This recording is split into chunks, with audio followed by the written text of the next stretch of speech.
We are constantly getting inputs, whether from the screen of our phone, computer at work, music in the gym, podcasts on our commute, or Netflix at night. And we rarely take the time to disconnect. So I heard about this thing that Bill Gates does that he calls a thinking week, and it was a really short segment of a documentary about him on Netflix, where they essentially mention that he will sometimes take a thinking week. He removes himself from his normal surroundings and goes to a cabin and spends a week thinking. He brings stacks of books and research papers on the topic that he wants to focus on, and then he just allows himself to spend an entire week with 100% focus on this topic. Needless to say, I was sold. Alright, so I just arrived at this cabin, and I can definitely see myself spending a few days here. It's pretty much exactly what I imagined it to be when I first thought of this idea. Lately, I've been very attracted to the idea of reducing my inputs. We're constantly getting input from everywhere, consciously or unconsciously, subconsciously, I mean. When we get a moment to sit down, we take our phones out. When we're commuting to work, we listen to podcasts. When we're at work, we sit in front of a computer screen. When we go to the gym, there's music in the background. When we get home, we watch Netflix. And I don't think that that's all bad. I personally genuinely enjoy taking out my phone at times to watch some YouTube whenever I have time for it. And I do feel like that does give me a break and some relaxation. But I definitely think that there's something very beneficial about reducing your inputs at times. For instance, I like to go for walks in nature without my phone, and that gives me a bit of a break from all the white noise that seems to constantly be on in the background.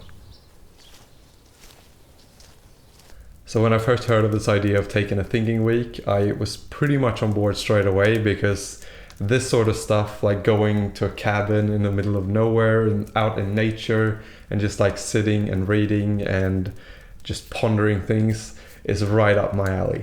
So I started reading into this idea a bit more, and for me the idea is to disconnect and drastically reduce your inputs for a week in order to focus on a singular idea or problem. So then it just came down to what I should focus on for this week.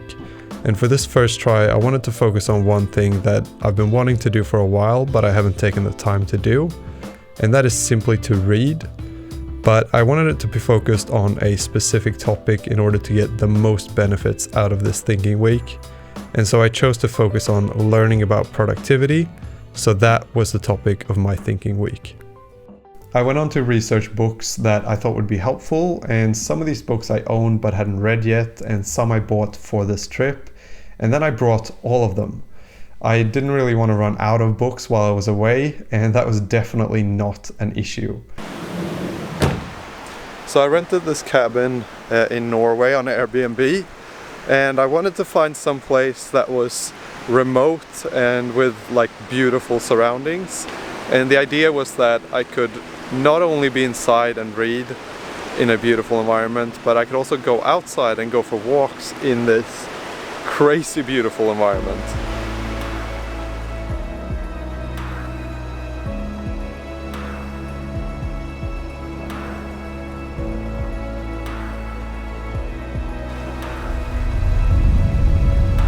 I didn't set any rules about not being allowed to look at my phone or anything like that. I consciously tried to avoid my phone, but I wanted the whole experience to have kind of a laid-back feel to it, where there's no set schedule and no strict rules. So my rule was simply spend as much time as you can reading and being without other inputs. Also, this video is sponsored by Blinkist. Blinkist is an app that takes the best insights, tips and tricks from thousands of different non-fiction books and condenses it down into 15 minutes that you can either read or listen to. Most of the books that we read in order to find the few key tools and takeaways that are in there that can help us. And Blinkist essentially does this for you. So with Blinkist, you get incredibly high information density. I've come to use Blinkist daily. Anytime I'm commuting, when I'm at the gym, or when I'm out for a walk, I'll be listening to a book on Blinkist, and I really like it.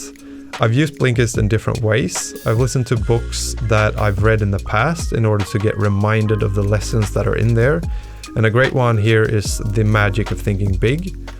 I've also used it for books where I needed the information fast. If I'm working on a project and I find a book that can help, I use Blinkist to get the lessons from that book quickly. It's become a great tool for me, so I really cannot recommend this enough. The first 100 people to click the link in the description will get 1 week of unlimited access completely free, and you can of course cancel at any time. You will also get 25% off a full membership. So again, definitely sign up for this. There's a link in the description. So I'm really enjoying this, of course, but it's just really nice to be surrounded by nature and have like the nature sounds instead of the city sounds. And I wouldn't say that I feel any crazy differences in terms of how much more I'm learning or how much better my mind is able to focus or how much more well rested I'm feeling. I do feel like I sleep a little bit better, but that's probably just due to the fact that it gets darker here and there's less sounds. Other than that, I don't really feel any huge differences, but I am really enjoying the fact that I am here and I'm able to take this time to focus on just one thing and just read essentially and reduce all the other inputs. And in a sense, just like thinking about that makes me feel very, very good. And I'm not sure if that good feeling lies in the actual act of doing these things or whether it lies in the thinking about the fact that I am here and I can do those things. I don't know if that makes sense. Maybe I'm getting like cabin fever or something. I think that the biggest benefit of this lies not only in being able to quickly steepen the learning curve on a certain topic, but also in the fact that you can take time to focus on one thing. We rarely take time to focus on just one thing. There are too many things we want to do, and that means that we spend only parts of our time doing each thing. And the goal of my thinking week was the direct opposite: spend all my time on one thing. One thing that I've noticed that I don't think is really obvious is the fact that I'm getting a lot more creative ideas. Even though I'm focused on a single topic, I'm getting a lot of creative ideas on other areas as well, especially on the walks. And I think this is due to the fact of reducing the inputs. When we reduce the inputs, we can start to listen to the voice in our heads again, which is one thing that I was also hoping to achieve with this week. I find that with all the inputs like TV, podcasts, music, other people, it kind of muffles the voice in my head. I sound a little bit schizophrenic, but what I mean is that even though we can still think, even with music in our ears, I feel like I don't listen. And when I take the time to reduce my inputs, I have nothing else to listen to but the voice in my head. And that's usually when the best ideas come. Whether it be for a video I want to make, or an app I want to build, or just something that I want to do. And I think that is also why Bill Gates does these thinking weeks, to allow space for your mind to come up with new ideas. So try taking a thinking week or weekend this year sometime.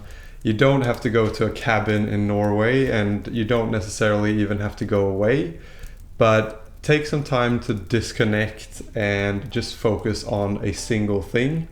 I really cannot recommend this enough, but that's it for this one. I hope you enjoyed it, and I hope I'll see you in the next one.